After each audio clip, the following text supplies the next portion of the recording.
F de 2 vaut moins 1, F' de 2 vaut moins 2.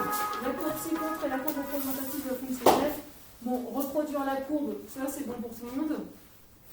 Ouais. Petite astuce, vous embêtez pas, hein, vous repérez quelques points particuliers et quand vous faites votre reproduction sur votre feuille, vous y placez quelques points particuliers, ensuite vous tracez votre courbe. Moi je ne vais pas la refaire au tableau, par contre ce qui va m'intéresser c'est de tracer la tangente au point d'abscisse 2. D'accord ? Alors la tangente, et on vérifiera les cahiers courts juste après parce que je me suis rendu compte que dans le cahier que j'ai pris en photo, il y avait une faute. Donc je vais rappeler la définition. La tangente en 2, la tangente à la courbe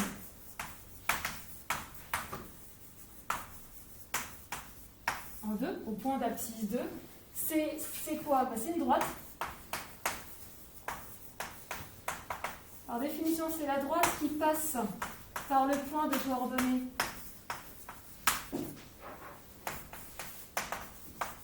de coordonnées 2, F de 2. D'accord? Et de pente. Et c'est là où il y avait une erreur dans le cahier que j'ai pris en photo. Et de pente, non pas F de 2, mais F' de 2. Alors j'ai vérifié tout à l'heure, certains ont bien noté. D'autres auront une erreur. On fera la petite notice tout à l'heure dans le cahier. De pente F' de 2. Donc ici, on a les infos. Dans notre exercice, on nous donne F de 2. On nous dit que F de 2, c'est moins 1. Ouais. Donc on sait que la droite, la tangente va être la pente, va être la droite qui passe par ce point de coordonnées 2, moins 1. Et de pente F' de 2 qui vaut dans l'exercice moins 2. D'accord? Donc dans notre repère, on va tout simplement tracer. Je vais me placer ici. Une fois que vous avez fait la courbe,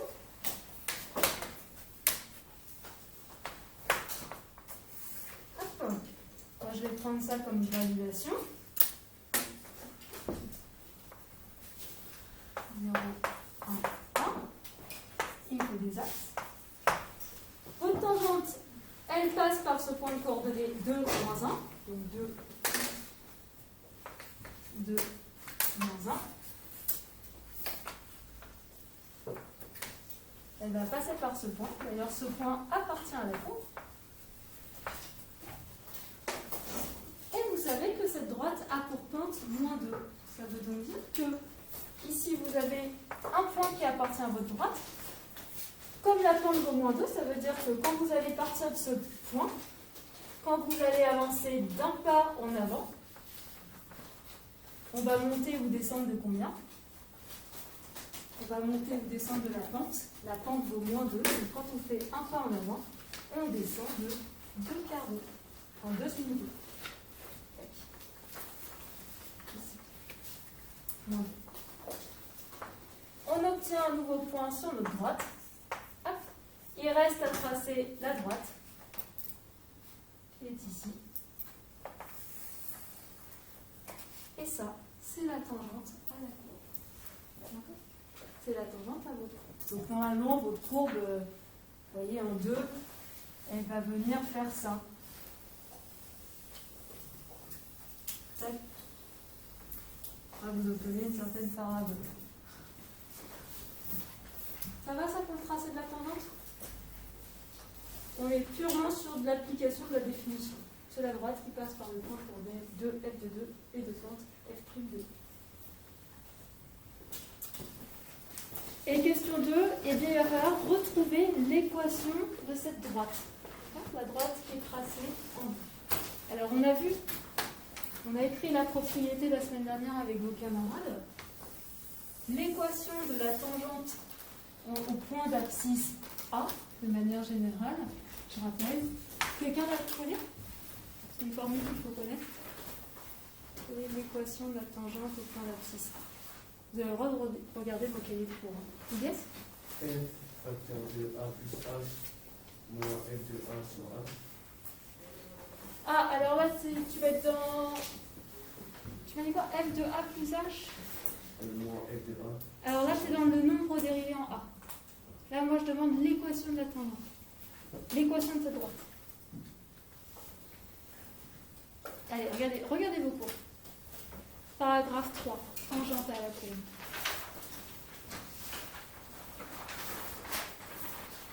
Tu l'as?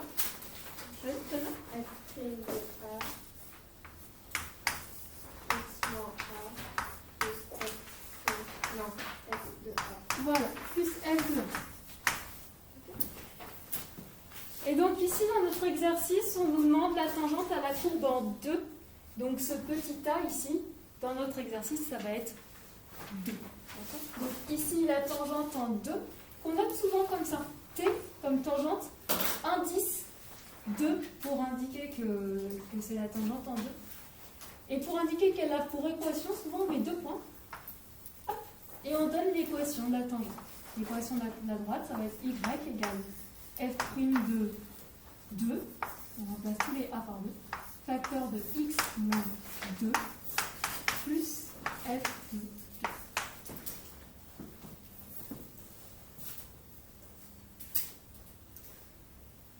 Et ensuite, d'après l'énoncé, f' de 2 et f de 2, on va les remplacer par leur valeur.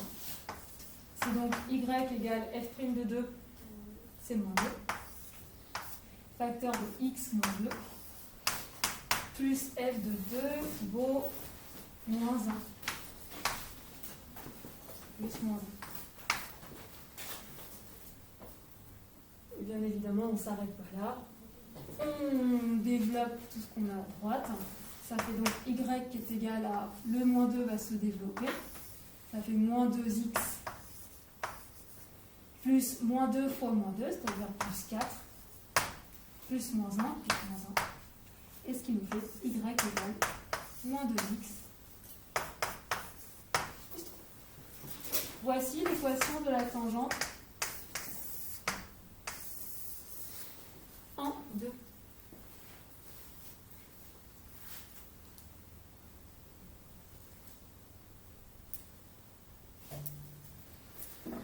Alors, je rappelle une chose, dans l'équation de la droite, dans l'équation de votre droite, vous êtes sous la forme y égale mx plus p. M en nombre, P en nombre. À quoi correspondent ces nombres? M, je rappelle, c'est la pente de votre droite qui est représentée.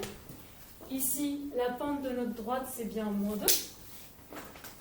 On a bien fait une droite de pente moins 2. Et puis, P, c'est ce qu'on appelle l'ordonnée à l'origine. L'ordonnée à l'origine, c'est-à-dire que c'est le nombre par lequel va passer votre droite ici, au niveau de l'axe des ordonnées. Donc ici, on regarde. Elle passe bien, alors à la précision de mon tracé près, elle passe bien par 3. Alors normalement, vous, ça doit être précis sur votre clavier, elle doit bien passer par cette zone. Ici, je retrouve l'ordonnée à l'origine. Je regarde mon axe des ordonnées et je regarde où est-ce que ma droite intersecte cet axe. Tout le monde se souvient bien ce qu'elle signifie, cette équation? Qu'est-ce que ça veut dire, ça? L'équation de cette droite, c'est ça? L'équation de la pente? Oui. La tangente? Voilà, c'est l'équation de cette droite qui est représentée. Et en fait, qu'est-ce que ça signifie? En fait, ça veut dire quoi, cette égalité y égale moins 2x plus 3? Concrètement.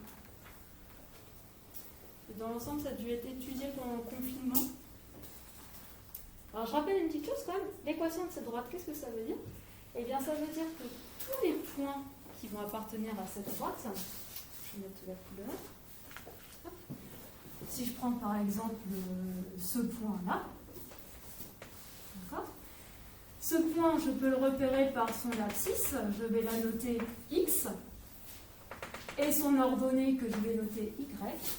Eh bien, ce point appartient à la droite. Ça veut donc dire que ces coordonnées vérifient cette équation.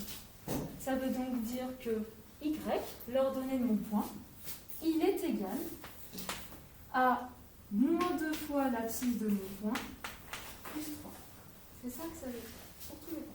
Donc si je prends par exemple, je sais pas moi, le point d'abscisse 1 qui appartient à ma droite, je sais tout de suite que son ordonnée va être égale à moins 2 fois 1 plus 3, c'est-à-dire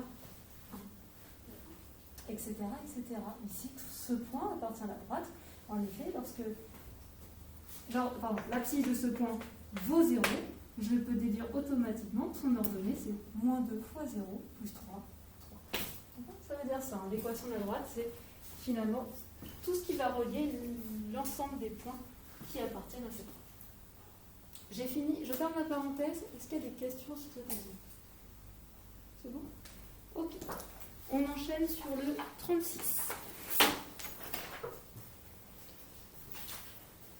Alors, reproduire la courbe, je ne le fais pas, hein, pareil, même topo, vous repérez des points particuliers et vous les placez. Enfin, je ne le fais pas, sauf s'il y en a qui bloquent sur la reproduction. Dans ce cas-là, vous m'arrêtez. Question 2. On a dit que f est dérivable en 2. Ah, ça veut dire que f' de 2 existe, on peut en parler. Et justement, on nous en parle, on nous dit que f' de 2 vaut 4. Tracez alors la tangente à la courbe au point d'abscisse 2. Alors, revenons à la définition. La tangente à la courbe au point d'abscisse 2, par définition, c'est quoi? Elle est encore ici. Est-ce que quelqu'un peut me faire une phrase?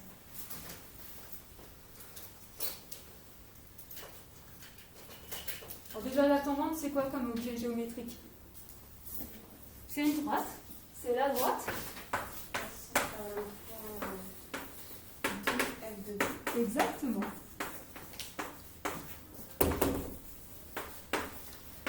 Et le point, c'est f'. Exactement. Et 2 points. Et f' de 2. Alors, est-ce qu'on a des infos là-dedans? Est-ce qu'on connaît soit f de 2, soit f' de 2 dans l'énoncé? Vas-y, Victor. F' de 2, c'est égal à 4. Très bien. Donc f' de 2, on le connaît. Et puis f de 2, est-ce qu'on ne pourrait pas le connaître? Vu qu'on vous donne, alors il y a 2 choix. On vous a donné la courbe et en plus on vous a donné l'expression de la fonction. Donc qu'est-ce qu'on choisit? Qu'est-ce que vous choisissez? Allez, d'après l'expression. Or, je rappelle qu'on vous dit que la fonction qui est représentée ici, c'est x carré moins 3. Donc, que vaut f de 2? Vas-y, Victor. 2 au carré moins 3, c'est égal à 1. Exactement.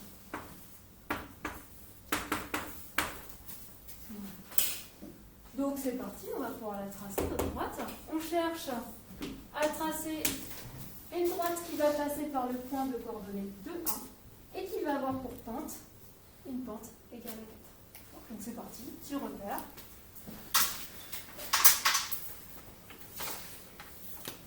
Hop.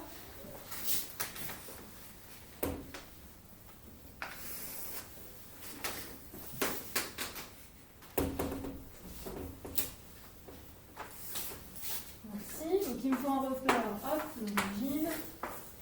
Ça, on n'oublie pas les graduations. Donc moi je vais prendre une unité ici, l'unité ici. Vous avez les carreaux, c'est pas mal. Et c'est parti, il faut qu'on trace la droite qui passe par le point de coordonnées 2, 1. 2. C'est là, donc 2, 1, c'est ici. Je sais qu'elle va passer par ce point. Donc ici, on a un point de la droite. Et en plus, on sait que cette droite a pour pente 4. Ça veut donc dire que quand on va partir de ce point de la droite, qu'on va avancer d'un pas. On va monter de combien? On va monter de 4. Hop, on va essayer de faire ça propre. Ici. On va monter de 4. Donc là, ici, vous obtenez un nouveau point appartenant à votre droite. Hop. Et puis, il reste à tracer cette tangente, qui est donc à droite, qui passe par ces deux points.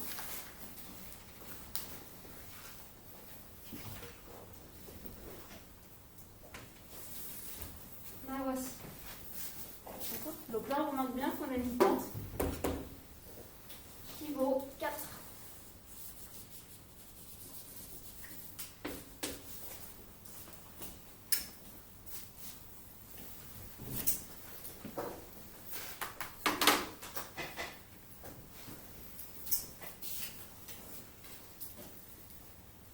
Et donc, si vous avez tracé votre courbe, grosso modo, vous allez avoir votre courbe qui va faire ça. Hop. Voilà.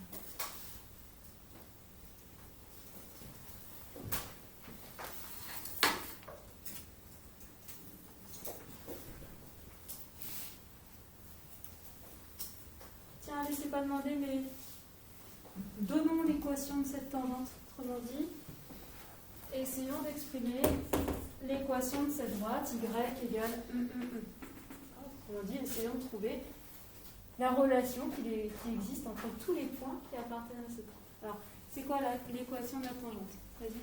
F' de A, facteur de x moins A, fois F de A. Et alors, attention, je vais mettre en bonus, équation de tangente.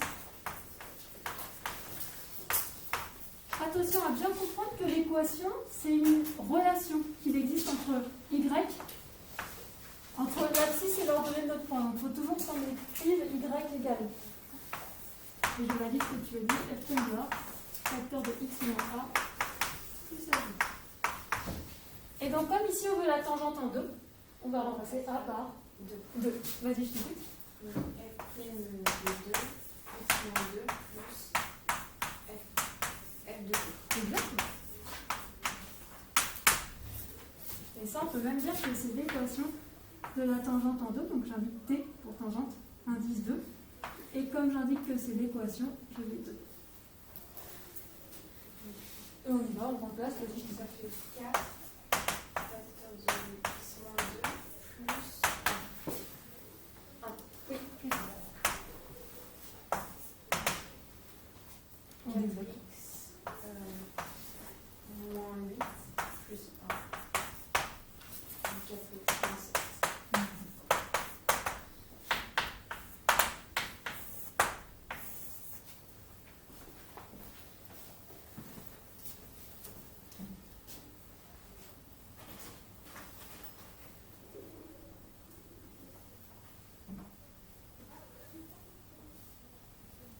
Si on vérifie par lecture graphique, alors là, moi je suis embêtée, mais par lecture graphique, on retrouve bien 4, la pente de notre droite, et moins 7, c'est l'ordonnée à l'origine, c'est-à-dire que quand vous allez regarder si vous allez prolonger votre dessin, si vous prolongez l'axe des ordonnées, vous allez voir que votre droite coupe l'axe des ordonnées en moins 7, l'ordonnée à l'origine. Je ferme la parenthèse là-dessus. Ça va, c'est l'histoire de tangente? Il n'y a pas grand-chose à savoir, juste connaître la définition et connaître l'équation de la tangente. Alors, s'il n'y a pas de questions, on va continuer un petit peu le cours. Oui, on va continuer un tout petit peu le cours avant de continuer un peu.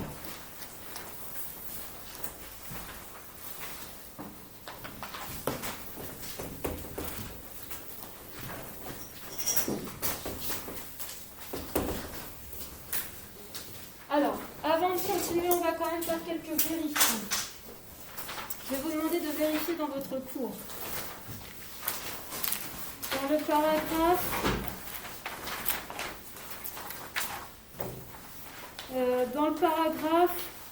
grand 3, petit 3, tangente à une courbe, vérifiez la définition. Normalement, vous avez soit f une fonction dérivable en a, La tangente à la courbe de f au point d'abscisse A, c'est la droite passant par le point A de coordonnées A, f de A, et de pente f'. F' de A. Parce que dans le cahier que j'ai pris en photo, c'était marqué f de A. Et je ne me suis pas rendu compte quand j'ai mis en ligne. Oui. Par exemple, si on doit tracer, est-ce qu'il faut faire ces quelques lignes pour expliquer avant C'est toujours bien. Par contre, si tu manques de temps, tu peux y aller directement. Tracer directement. Si tu as un petit peu de temps devant toi, c'est bien d'écrire que tu vas faire. C'est bon ça? Et donc, vérifiez bien également dans la propriété qui suit. On avait écrit une remarque, on avait fait... Ah oui, d'ailleurs, dans l'illustration, pareil, il y avait une erreur parce que du coup, l'élève, où j'ai pris la photo, elle avait fait sa tangente et elle a mis comme pente de tangente, elle avait mis ça. Or, la pente de la tangente, c'est f' de A. Vérifiez que vous avez bien une tangente qui a pour pente f'. Sinon, vous n'allez pas comprendre grand-chose au chapitre. Voilà, c'était la deuxième erreur. Et vérifiez dans la propriété sur l'équation de la tangente que vous avez bien l'équation de la tangente qui est f' de A, facteur de x moins A plus f de A. Ça, il me semble que c'était bien noté, mais je ne peux pas vous valider. C'est ok pour tout le monde? Voilà. Je m'en suis rendu compte hier soir, je dis oula.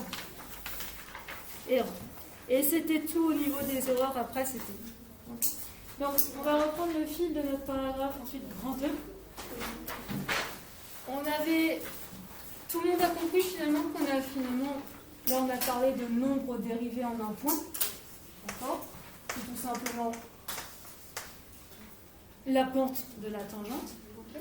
Et en fait, on a généralisé finalement à n'importe quel nombre de départ, je peux tracer la tangente et associer la pente. Donc finalement, à tout nombre x de départ, je vais pouvoir associer le nombre dérivé, c'est-à-dire, encore une fois, la pente de cette tangente.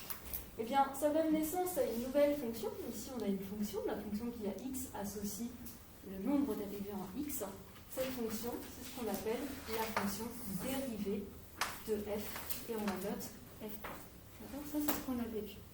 La semaine dernière, on avait donc écrit la définition de la dérivée d'une fonction, et on s'était intéressé à donner la dérivée de la fonction carré.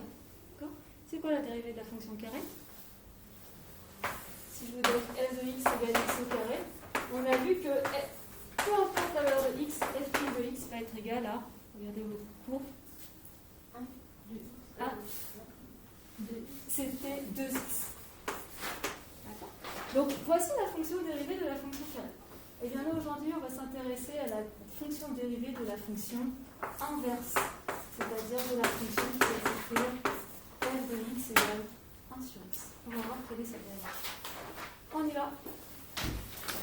Propriété.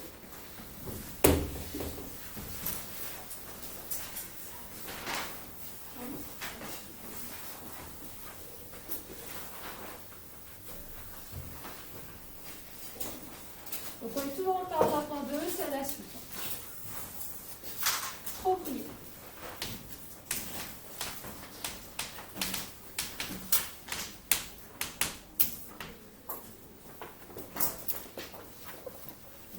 La fonction inverse.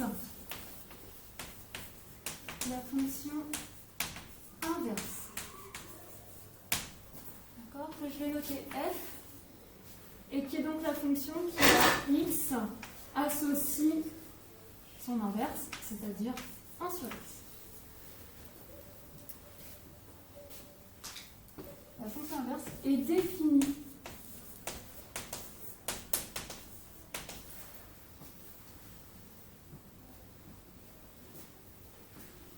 elle est définie sur quoi cette fonction inverse? Est-ce que je peux calculer 1 sur x? Peu importe le nombre x. Pour tout réel x.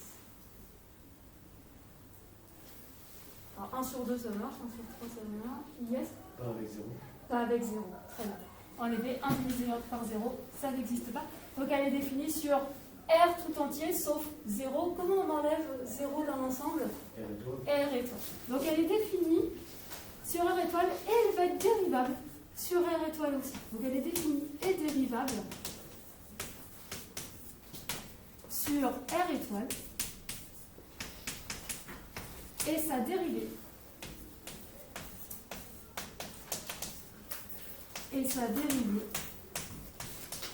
est f' de x égale moins 1 sur x au carré.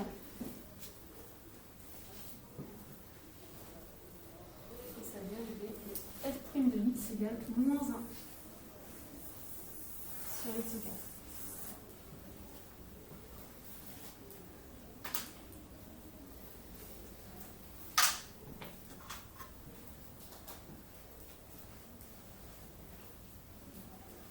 Démonstration.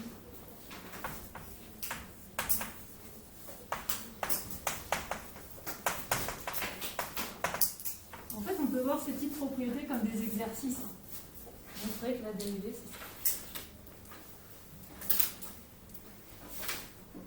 Alors, comment on va démontrer ça? Le but du jeu, ça va être de montrer finalement que peu importe le nombre x que je vais prendre dans R étoile, je vais bien pouvoir aller calculer le nombre dérivé, c'est-à-dire que la limite, je rappelle, la limite du taux d'accroissement, f de x plus h moins f de x sur h, cette limite existe quand h tend vers 0 et est finie.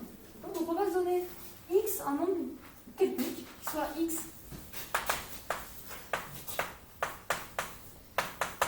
un nombre qui appartient à R étoile quelconque.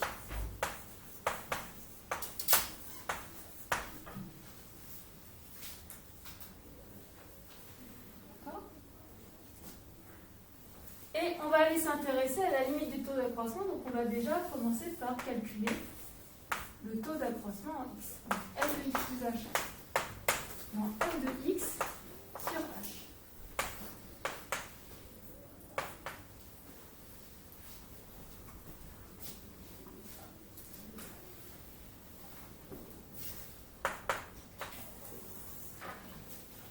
Alors, f de x plus h, c'est quoi? Eh bien, notre fonction, c'est la fonction inverse. À x, elle associe 1 sur x. Donc, à x plus h, elle va associer 1 sur x plus h. On va ajouter x plus h, c'est 1 sur x plus h. Moins f de x, c'est 1 sur x. Sur h.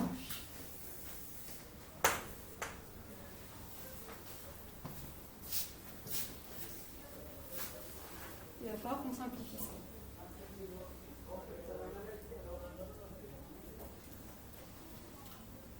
Alors, au numérateur, on se rend compte qu'on soustrait deux fractions qui, pour le moment, ne sont pas au même dénominateur. Donc déjà, on va essayer de simplifier un peu tout ça. On va essayer de mettre chacune des fractions au même dénominateur. Alors ici, le dénominateur commun, ça va être x plus h fois x. Donc, cette fraction, on va la multiplier en haut et en bas par x. Celle-ci, on va la multiplier en haut et en bas par x plus h. Je vous montre ce que ça fait. Donc, je passe à la ligne. Donc, la première, on la multiplie par x en haut et en bas. Ça fait donc x sur x plus h. La deuxième, on la multiplie par x plus h en haut et en bas. Donc, x plus h sur x facteur de x plus h. Et le tout sur h.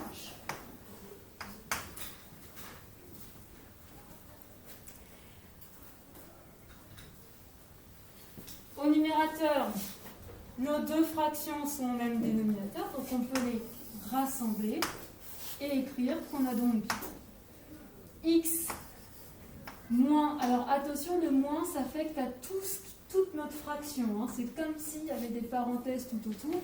Donc on va aller faire moins tout ça. Donc x moins x plus h sur x facteur de x plus h et le tout sur h.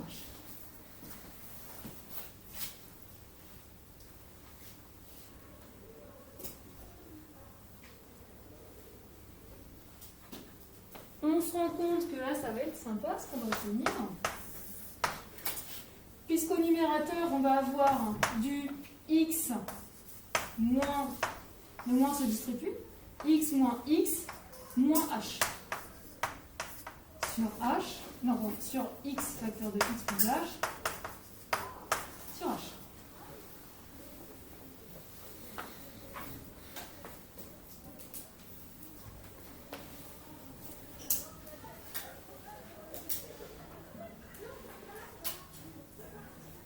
Et là, regardez, oh miracle, x moins h, x moins x, ça fait 0. Hop, ça s'annule. Donc en fait, il ne reste plus que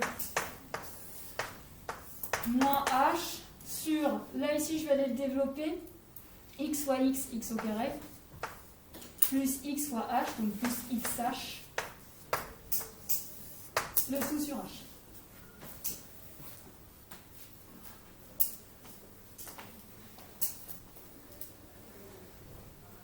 Et enfin, on veut diviser cette fraction par ce nombre, qui est, je rappelle, qu'on peut voir comme la fraction h sur 1.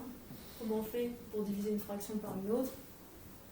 On multiplie par son inverse. Voilà, on multiplie par l'inverse. Donc on va aller multiplier la fraction moins h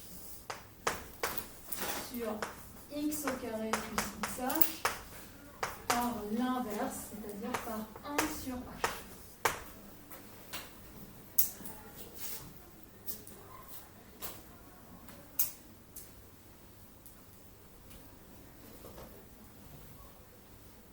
Et là encore on est content parce qu'il n'y a pas des choses qui vont se simplifier là-dedans.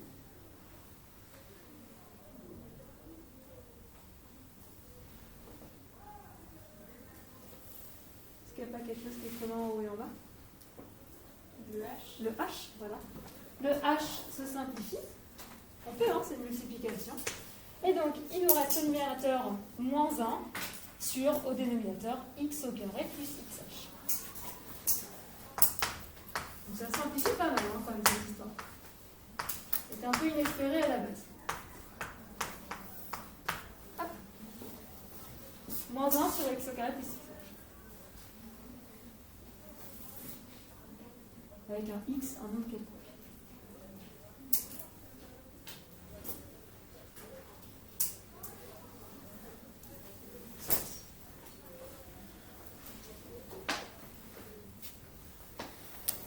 Qu'est-ce qu'il reste à faire pour avoir le nombre dérivé f'?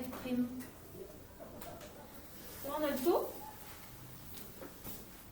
Donc, rappelez-vous, on a la pente de la droite. Et qu'est-ce qui... Rappelez-vous, on se rapprochait le plus possible de notre point d'abscisse x. Mathématiquement, qu'est-ce qu'on va faire rapprocher ce résultat? Donc la limite.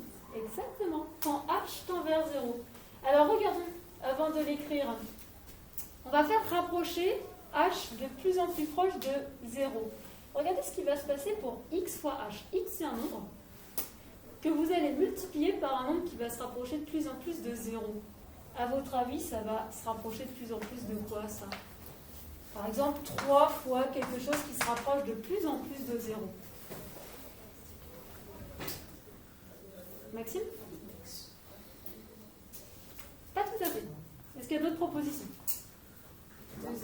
Exactement, ça va se rapprocher de 0. Alors vous n'allez pas l'air très convaincu. Je vous donne un exemple. Je prends xh avec x qui vaut 3. On va se demander ce qui se passe quand h se rapproche de plus en plus de 0. Bah, testons avec 1 déjà. Quand h vaut 1, 3 fois h, ça vaut 3 fois 1, 3. On se rapproche. Si h vaut 0,5, 3 fois h vaut donc 3 fois 0,5, c'est-à-dire 1,5. Allez, je me rapproche encore plus brutalement. 0,1. 3 fois 0,1. 0,3. Allez, j'y vais encore plus brutalement. 0,01. 3 fois 0,01. Ça va faire 0,03. 0,01. 0,003. Et plus je de 0. Donc cette quantité, elle se rapproche de plus en plus de 0. J'ai pris un exemple concret, mais là ici, peu importe le nombre x que je vais prendre, plus h va tendre vers 0, plus x fois h va tendre vers 0. Et donc finalement, regardez ce que va faire cette quantité. Plus h va tendre vers 0, plus ça va tendre vers 0. Et donc finalement, votre taux va se rapprocher de plus en plus de 1, moins 1 sur x au carré, qui est justement le nombre dérivé qu'on a noté ici. D'accord? Donc c'est ce qu'on va noter. Or, quand h tend vers 0,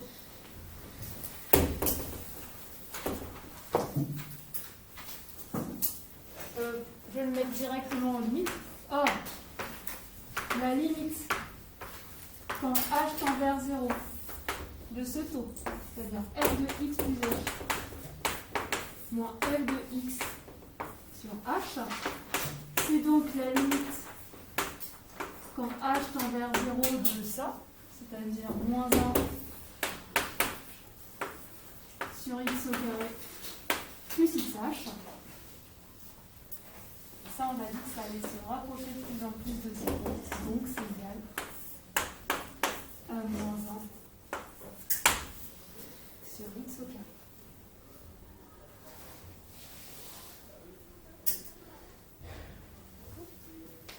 Bilan, cette limite existe bien, elle est bien finie puisque ici je ne suis pas en train de diviser par un nombre qui vaut 0, x, j'ai quand même pris un nombre réel non nul, donc moins 1 sur x au carré, ça va bien me donner un nombre, et donc ça va bien correspondre au nombre dérivé en x.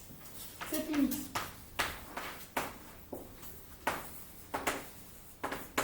existe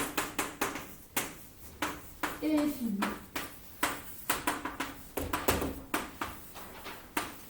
Donc, f' de x est égal à moins 1 sur x.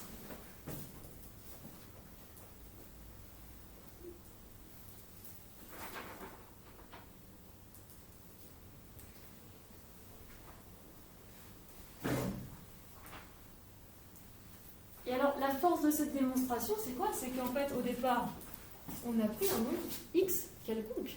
On n'a fait aucune hypothèse. Donc en fait, peu importe le nombre de départ, on en déduit que la limite existe et finie, elle vaut ça, bilan des courses.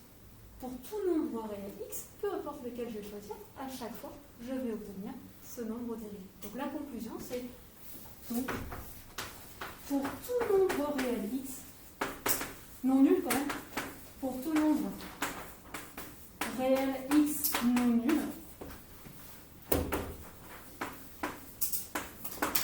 f' de x est égal à moins 1 sur x.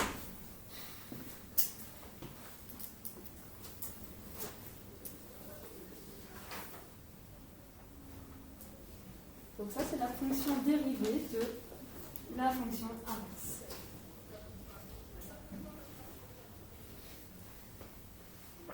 Fin de la démo.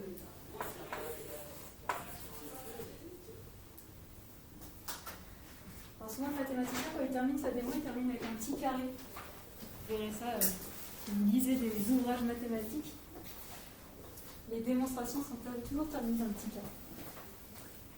Donc ça, c'est hyper pratique parce que maintenant, si on vous dit, voici la fonction inverse, calculez le nombre dérivé en 3, eh bien, au lieu de passer par la définition, c'est-à-dire calculer f de 3 plus h moins f de 3 sur h, vous pouvez tout de suite appliquer cette propriété. Vous savez que la dérivée, c'est ça, pour tout x. Et donc, f' de 3, eh bien, vous en déduisez automatiquement. On remplace x par 3, que c'est égal à moins 1 sur 3 au carré, c'est-à-dire moins 1 degré. Donc ça, c'est vraiment la force de la fonction dérivée, c'est-à-dire que là, on va gagner du temps quand on va vouloir déterminer des nombres dérivés en une affaire. Okay. Alors, bilan des courses. La dérivée de la fonction carrée, on a dit, c'est juste avant, propriété de la semaine dernière, 2x. La dérivée de la fonction a sur x, c'est moins 1 sur x carré. On ne va pas tous les faire parce qu'on pourrait brasser toutes les fonctions de référence. Je vais vous demander d'admettre une toutes les autres dérivées que je vais vous donner. Si vous voulez les calculer, on peut, mais on va passer un certain temps à chaque fois. D'accord ? Alors, donc on va écrire de même. De même.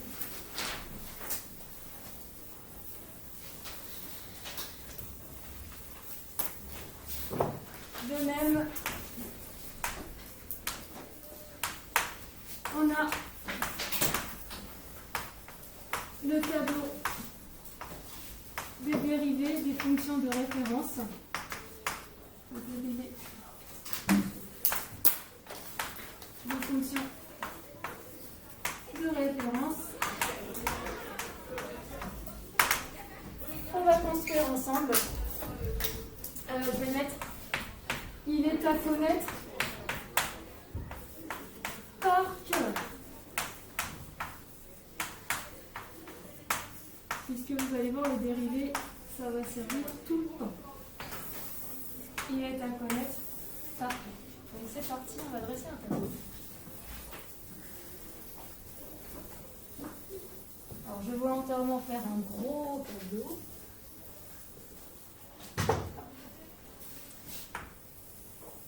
Alors, on va dresser un tableau avec 1, 2, 3, 4, 5 colonnes.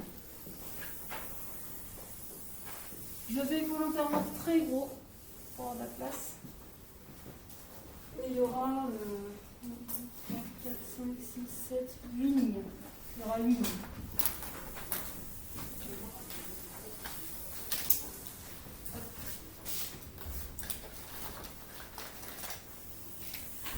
Alors, dans la première colonne, on va se noter la fonction de référence qu'on voit. Donc, on va la noter par exemple f. Ensuite, on rappellera son expression, définie par f de x égale, et on donnera l'expression de notre fonction. Dans la troisième colonne, on va donner la fonction dérivée.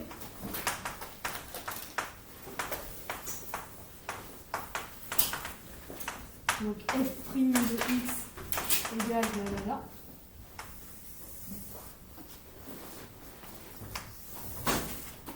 Ici, on rappellera le domaine de définition de la fonction. Domaine de définition de f. Et ici, on ira indiquer le domaine de dérivabilité. C'est bien quand est-ce que je peux parler de dérivabilité. Domaine de dérivabilité.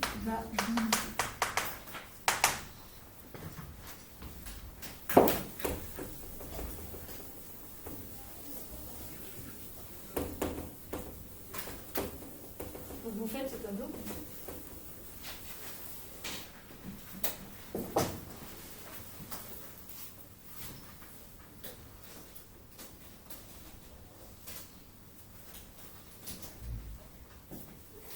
Et alors la toute première fonction de référence que vous avez vue, c'est la fonction constante. Je vais mettre constante. La fonction constante.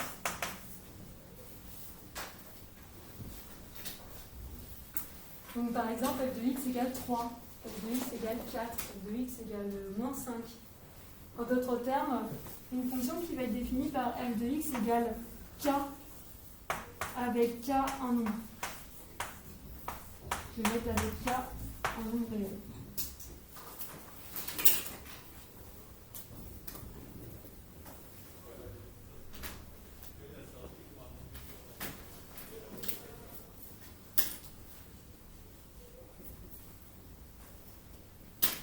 Alors ça va être quoi la dérivée? Alors la dérivée d'une fonction constante, c'est archi simple. On peut la visualiser. J'ai une fonction constante. La dérivée, c'est quoi? C'est pour tout nombre x au départ. Je vais associer, je vais aller regarder la tangente à la droite. Rappelez-vous comment on détermine la tangente. On se place sur un point, un autre point de notre droite, et on trace la droite qui passe par ces deux points, et on fait rapprocher notre deuxième point le plus possible de notre point de départ. Bref, la tangente, vous allez vous rendre compte que c'est ça. Quelle est la pente de la tangente? Ce sera elle aura toujours cette allure, la tangente. Et donc la pente de cette tangente, 0. Voilà. Donc la dérivée d'une fonction constante, ce sera toujours 0.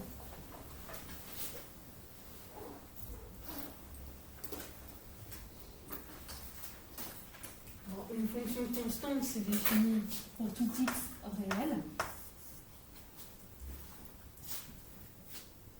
Et puis, j'aurai aucun souci pour tout nombre réel, j'aimerais bien pouvoir associer à chaque fois la pente. Donc elle va bien être dérivable sur R tout entier.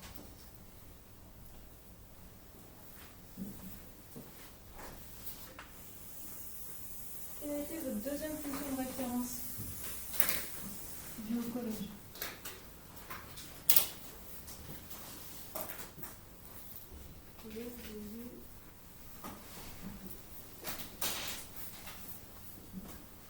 Qu'est-ce que vous avez découvert en deuxième fonction? Fonctions qui sont représentées par les droites.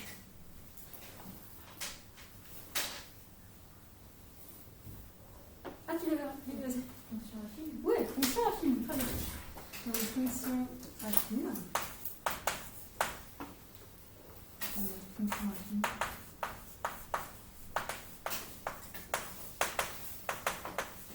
Donc ça va être une fonction qui va s'écrire sous la formule ax plus b.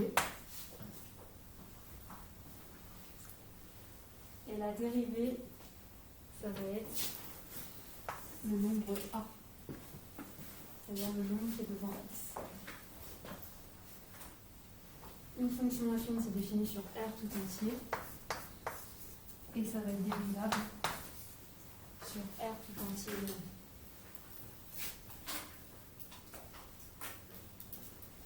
Ensuite, je vais en rajouter une particulière, une fonction affine particulière. C'est ce qu'on appelle la fonction identité. La fonction identité,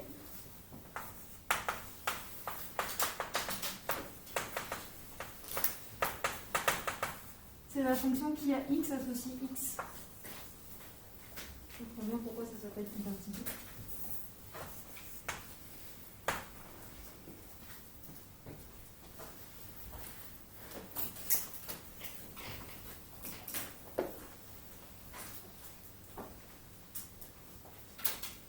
Alors, la fonction identité, c'est juste un cas particulier de la fonction affine.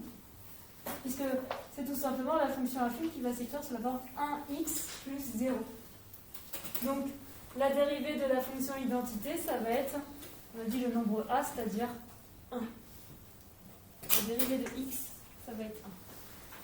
Cette fonction identité est définie sur R et dérivable sur R.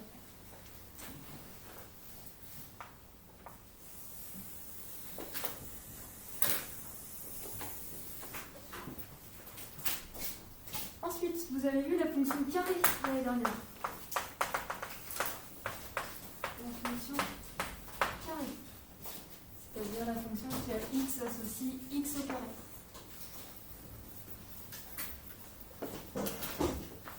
Sa dérivée, on l'a vu, on l'a répété, c'est 2x.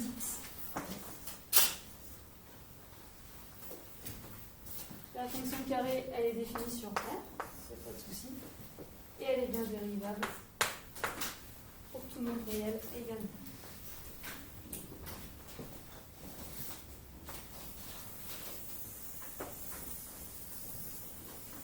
Manquer de place. Ensuite, naturellement, après la fonction carré, il y a la fonction cube. C'est-à-dire la fonction qui a x associé x au cube.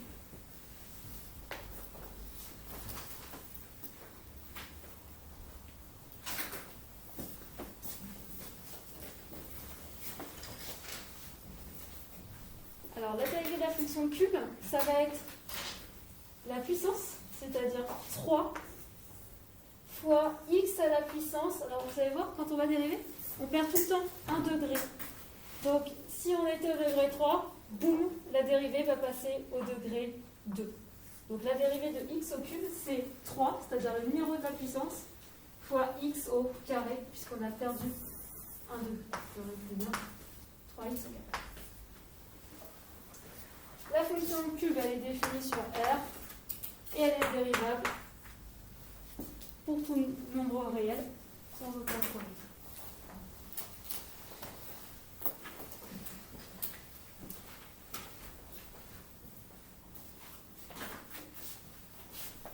Je peux effacer les premières lignes? Non, c'est. Constante, ça part? J'ai pas fini. Ah, j'attends 2 minutes parce que je vais avoir l'effacer. Il reste encore 3 lignes. Vous pouvez pas faire les 3 lignes.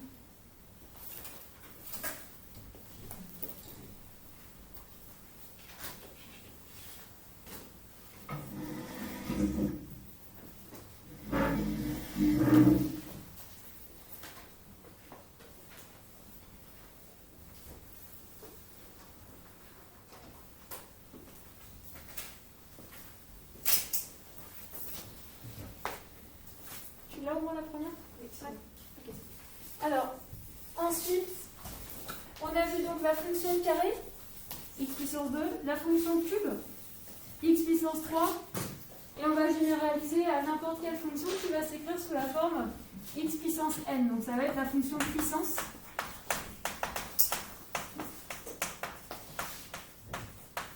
Et je vais volontairement de la couleur, mettre de la couleur, ça va être une fonction qui va s'écrire sous la forme x puissance n.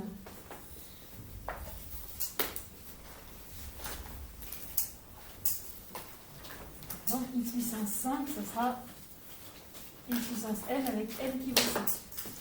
Eh bien, la fonction dérivée, c'est ce que je vous ai dit juste avant, ça va être la puissance n fois x à la puissance, et quand on dérive, on va perdre 1 degré, c'est-à-dire qu'au lieu d'être à la puissance n, on va être à la puissance d'en dessous, c'est-à-dire n moins 1. Exactement. X puissance n moins 1. La fonction puissance, elle est définie pour tout nombre réel, il n'y a pas de souci. Et elle va bien être dérivable pour tout nombre réel.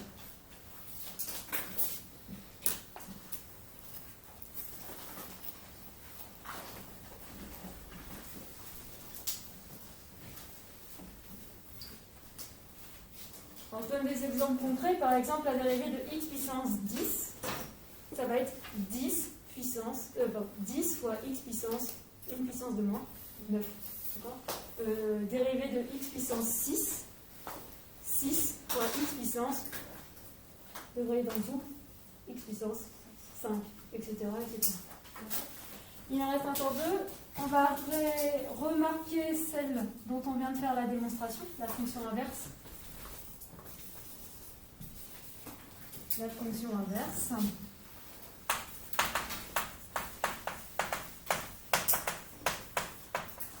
Donc c'est la fonction qui a x associé 1 sur x. Et on vient de voir sa dérivée. On a vu que c'était quoi?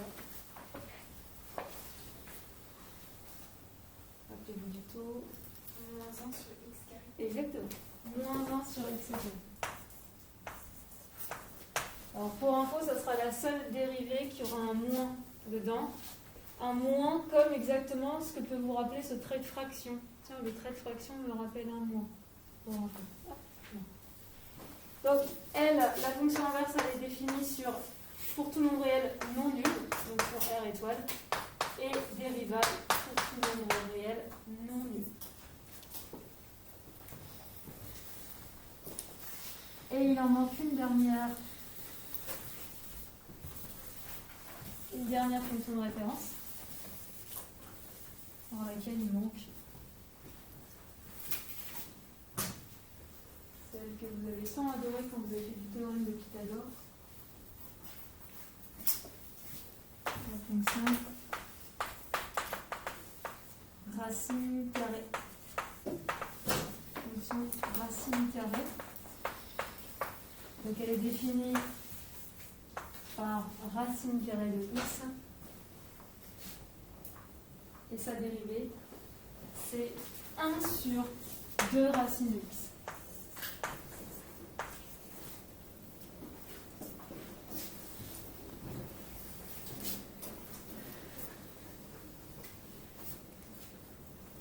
Alors, elle est définie sur quoi la racine carrée? Est-ce que je peux calculer la racine carrée de n'importe quel nombre réel?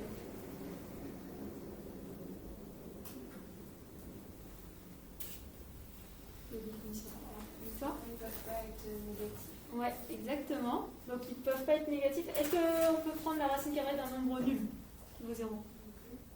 Si, racine carrée de 0, ça fait 0. Donc c'est bien défini. Et après, c'est bien défini pour tous les nombres positifs. Donc elle est définie, la fonction racine carrée, pour tous les nombres compris entre 0 et plus l'infini. Enfin 0 inclus, bien évidemment, plus infini exclu. Par contre, la fonction racine carrée, celle-ci, la fonction dérivée, elle va être définie sur quoi?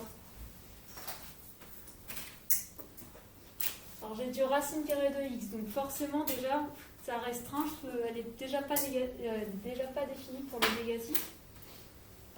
Mais en plus, il y a une valeur qui va poser problème. Ok. Et toi, on est en train de diviser. Et toi, comment Je vais dire 0. Ouais, exactement. Alors, de toute façon, 0, il pose souvent problème, donc c'est bien déjà de le tester. En effet, quand x va valoir 0, je vais avoir du 1 sur 2 racines de 0. Racine de 0, c'est bien défini, ça fait 0. Mais 1 divisé par 0, c'est pas défini, on n'a pas le droit. Donc, la fonction dérivée va être définie sur 0 exclu plus l'infini.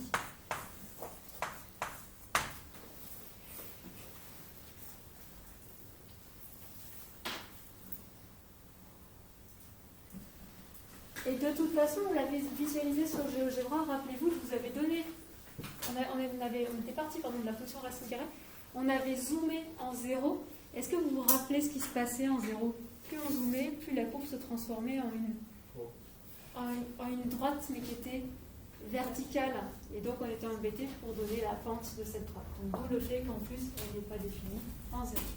On a fini avec les fonctions de référence. Donc, toutes ces fonctions dérivées sont à connaître par cœur.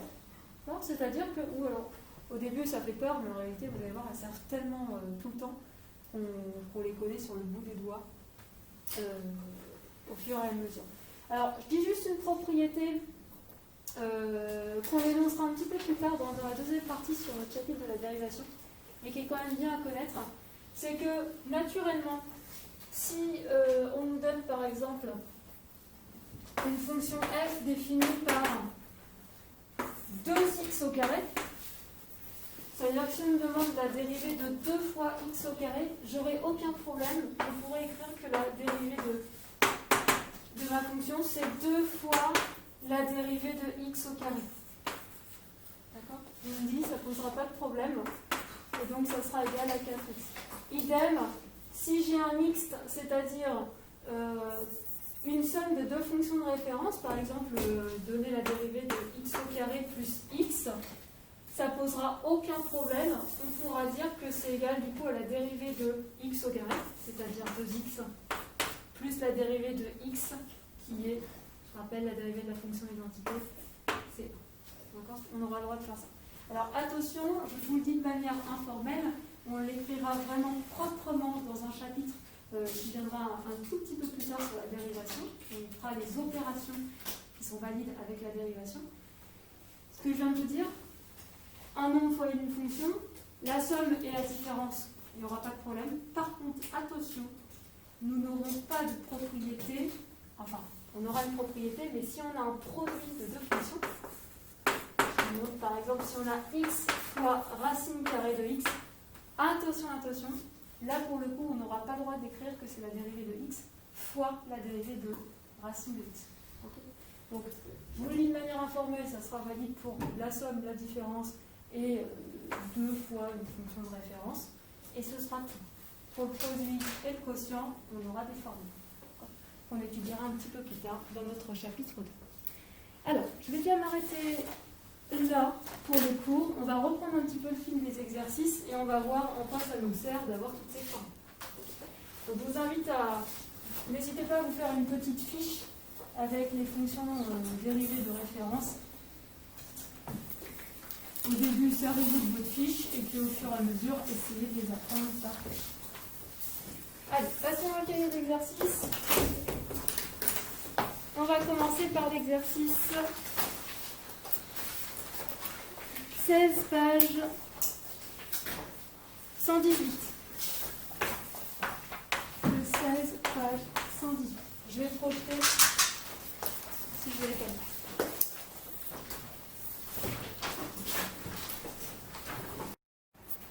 Allez, on y va. Donc, vous m'avez dit tous en cœur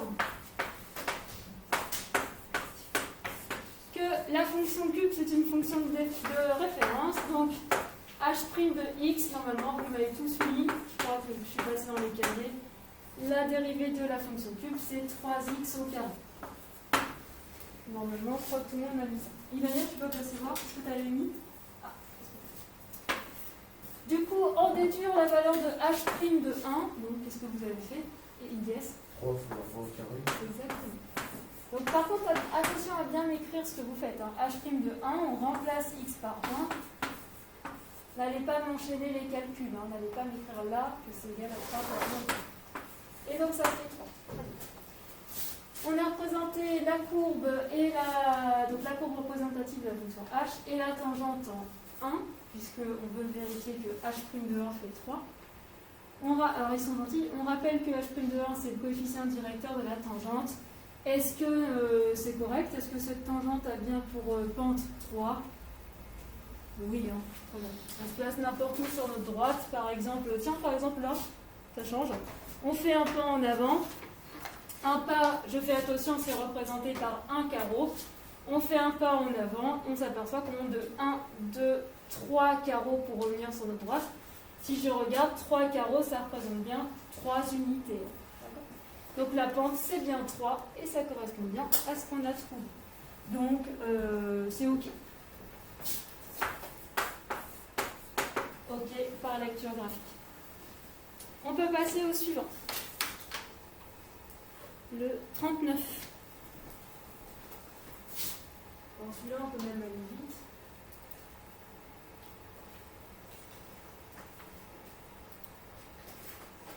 Allez, on va faire ensemble. Donc, à chaque fois, on va donner la fonction dérivée et on en déduira le nombre dérivé en 3.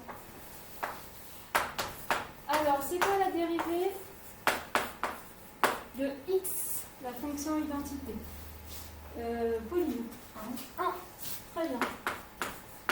Donc, on en déduit que le nombre dérivé en 3, c'est-à-dire f' de 3, il vaut combien? Ah, on remplace x par 3 dans ta formule. Là, il n'y a pas de x. Peu importe le nombre x, f' de x va valoir toujours 1. Donc pour f' de 3, ça vaut 1. La fonction, mon nombre dérivé vaudra toujours 1. Allez, j'écoute un volontaire pour la deuxième.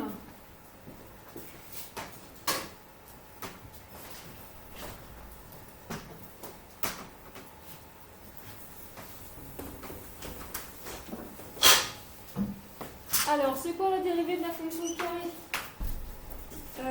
Pauline. 2x. Très bien. Donc, G'. Ah oui, en termes de notation, faites bien attention. Attention à bien écrire le nombre de fonctions. Prime pour indiquer que vous me donnez la dérivée. G' est égal à 2x. Donc, que vaut G' de 3? Ah, pas 2x, il est 6. Voilà.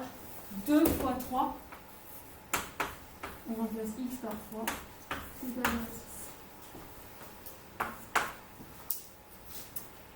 6. Et enfin le dernier, c'est quoi la dérivée de 1 sur x? Pauline? Moins 1 sur x carré. Voilà, moins 1 sur x carré.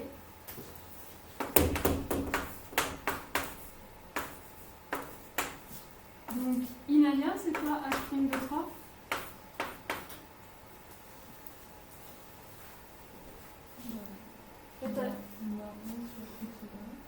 sur 3x au carré. Pas 3x sur 3 au carré. 3 au carré. En fait, on est sur un simple calcul d'image. L'image de 3 par la fonction h. Ce qui nous fait moins 1 au carré. Donc ça nous donne énormément d'informations. Ça veut donc dire que, vous voyez, si je trace la fonction identité et que je trace la tangente au point d'abscisse 3 de ma fonction identité, je sais que la tangente peut avoir une pente égale à 1. Pour ma fonction carrée, si je trace la fonction carrée, si je repère sur ma fonction carrée le point d'abscisse 3 et que je trace la tangente, je sais que la tangente va avoir un coefficient directeur de 6. Et pour la fonction inverse, quand je vais tracer la tangente en 3, je sais qu'elle va avoir un coefficient directeur égal à moins 1 de g. Allez, je me tais, pour le coup, je vous laisse un petit peu plus de temps pour l'exercice 42, page 121.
On ne voit vraiment pas bien du tout la tangente en 0. Et la tangente en 0, elle est confondue avec cet axe. D'accord, on ne la voit pas du tout. Vous aurez dû la mettre en couleur. Elle est là, la tangente. C'est la droite qui est horizontale.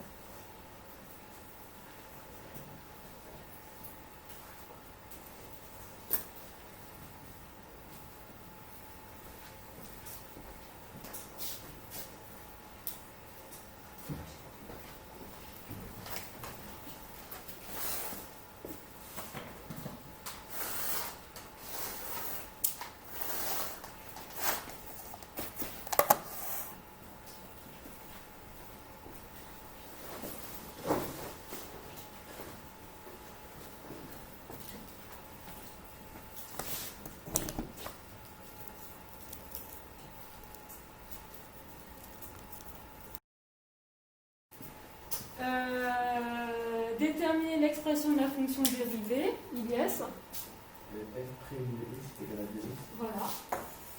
Donc attention à bien m'indiquer que vous me donnez la dérivée en mettant f' de x égale 2x. Attention à ne pas mettre que f de x vaut 2x. Et du coup, vérifier par calcul, ce qu'on avait précédemment. Donc c'est parti. L'image de 1 par la fonction f', vas-y, yes. Voilà, on remplace x par 1, ça fait donc 2, ça correspond bien à ce qu'on avait trouvé. Que nouveau par le calcul f' de 0. Pauline, 2 fois 0, 0.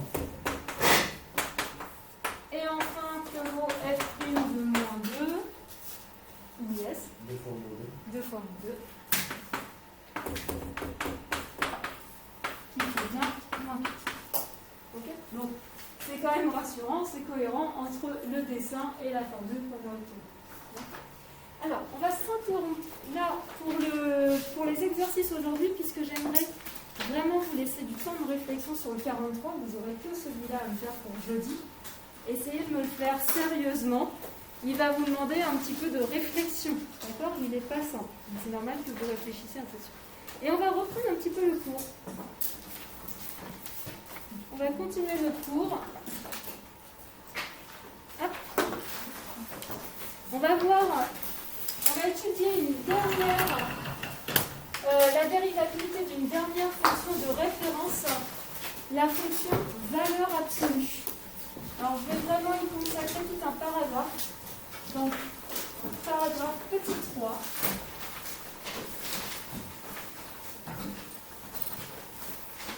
Paragraphe petit 3.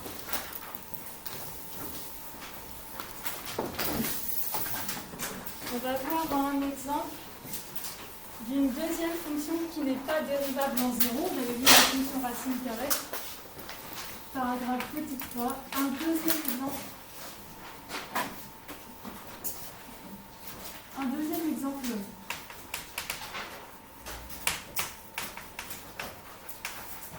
de non-dérivabilité en 0.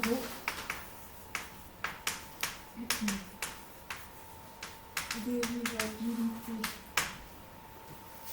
en 0, de point, la fonction valeur absolue.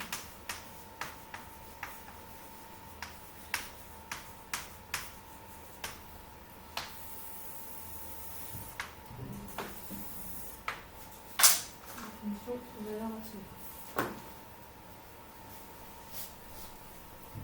Alors, je vais vous rappeler ce qu'est la fonction valeur absolue. Vous avez vu l'année dernière en seconde, au début d'année. Soit x en nombre réel,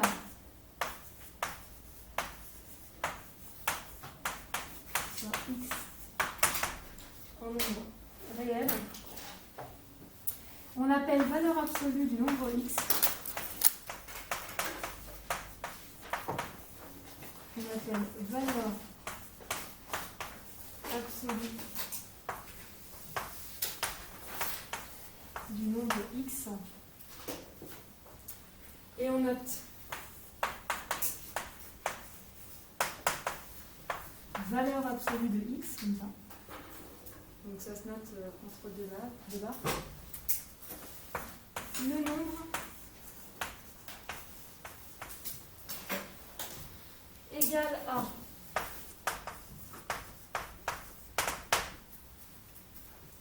alors, deux choses. Valeur absolue de x, ça va être égal à x si x est positif ou nul. Et ça va vous renvoyer moins x si x est négatif.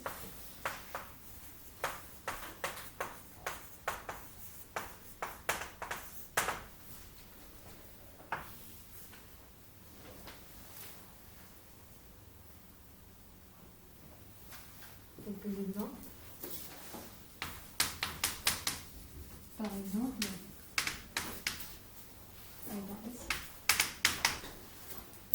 exemple, valeur absolue de 3.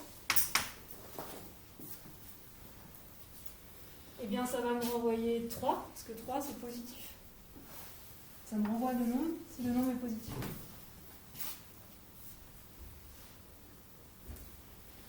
Et par contre, si je prends valeur absolue de moins 7,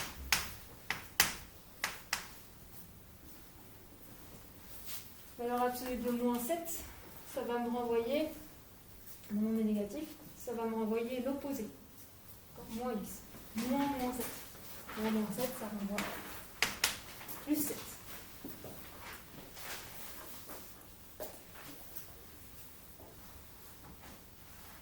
Donc en quoi ça sert la valeur absolue? Ça permet tout simplement juste de prendre votre nombre sans son signe. Tout simplement. Et donc, remarque, graphiquement, vous l'avez vu l'année dernière, ça correspond à la distance entre 0 et votre nombre sur la droite numérique. Remarque, graphiquement.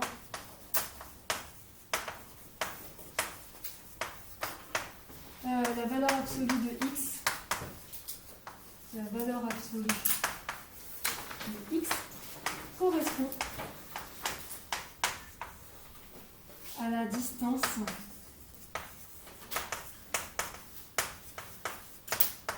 entre 0 et x.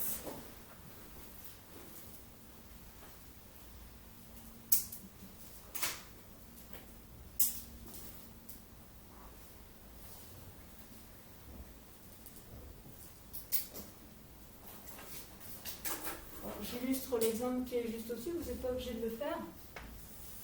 Mais par exemple, valeur absolue de 3, ça représente justement la distance qu'il y a entre 0 et 3. C'est bien une distance de 3. Valeur absolue de moins 7, ça va bien me renvoyer la distance qu'il y a entre moins 7 et 0, une distance de 7 units. C'est à ça que ça permet. Elle correspond à ça graphiquement.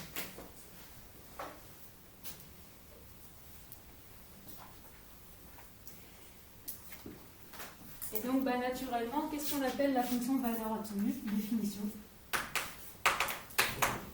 On appelle fonction valeur absolue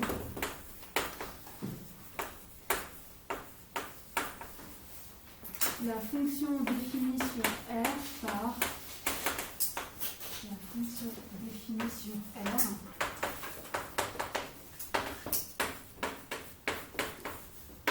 par f de x égale valeur absolue de x, tout simplement.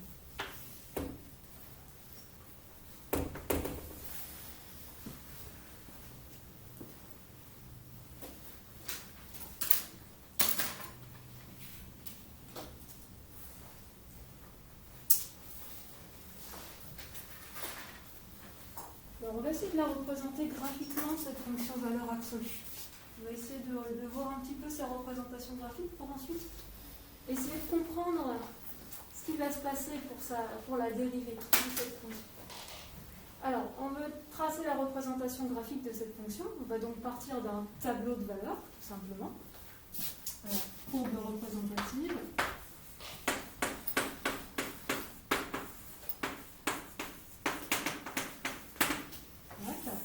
Dressons un tableau de valeurs.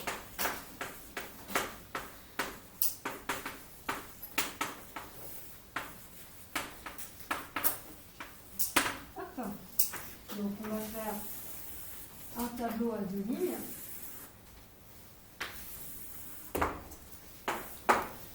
Une ligne pour les x qu'on va prendre au départ et une ligne pour les images, c'est-à-dire valeur absolue de x.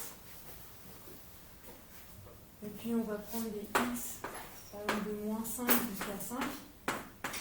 Moins 1, moins 5, moins 4, moins 3, moins 2, moins 1, 0, 1, 2, 3, 4, 5.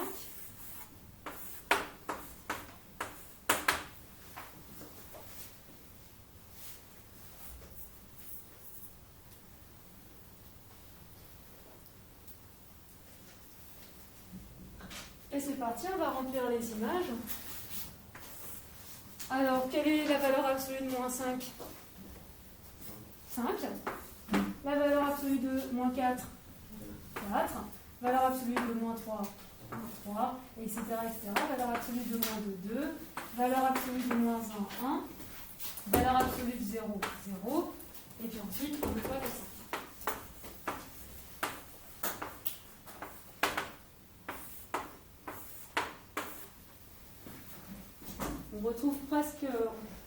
On retrouve la fonction identité, vous voyez, finalement, sur les positifs. une identité, c'est-à-dire qu'elle renvoie exactement le même nombre de départ à l'arrivée. Et donc, on va aller représenter cette fonction dans un repère. On va essayer de visualiser la courbe. Donc, c'est parti.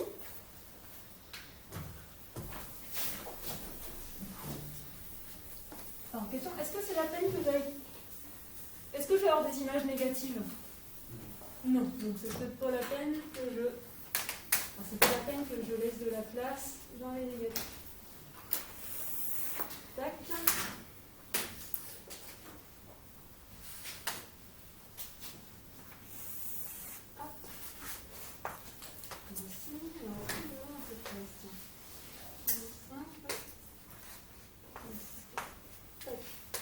Allez, je vais pouvoir viser une unité ici et une unité. Tac. Et donc, eh bien, on va placer nos points. Donc, lorsque x vaut moins 5, lorsque x vaut moins 5, donc ici, hop, f de x vaut 5.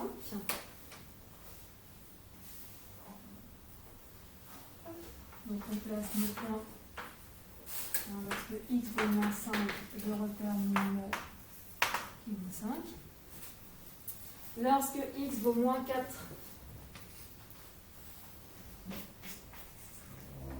l'image vaut 4. Ah. Bon.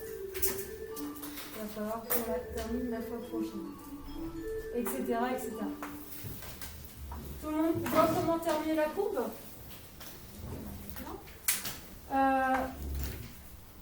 En moins 4, j'ai placé mon point d'ordonnée 4.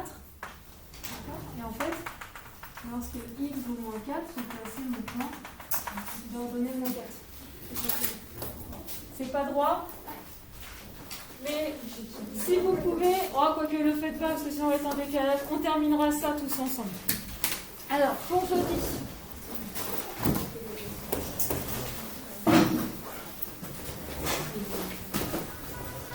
Allez, pour jeudi, je vais faire juste au milieu entre un contrôle du nord et l'interro. On va faire un petit contrôle de 30 minutes. Contrôle de 30 minutes sur le chapitre cerf-trilo. Pour cerf-trilo, c'est-à-dire que ne vous embêtez pas avec la dérivation. Par contre, je vais vous demander de faire le 43 page 121.